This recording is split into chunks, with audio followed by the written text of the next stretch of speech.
माया music Raghunathpur की शानदार प्रस्तुति।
खेला हूँ एको दे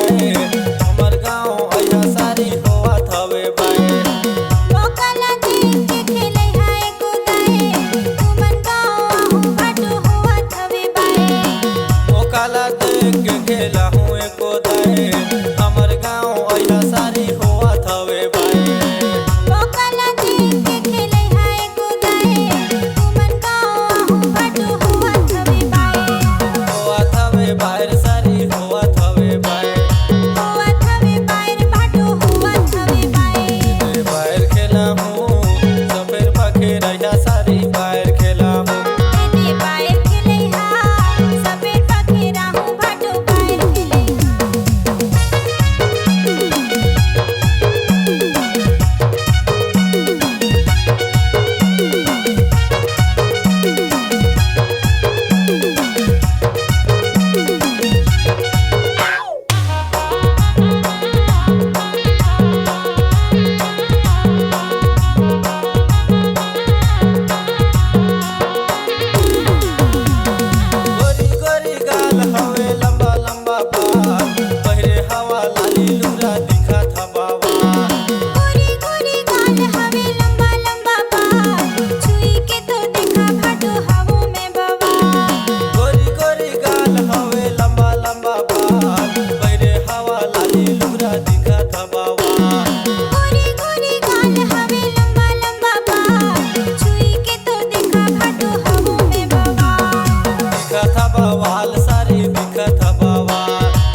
मटकैया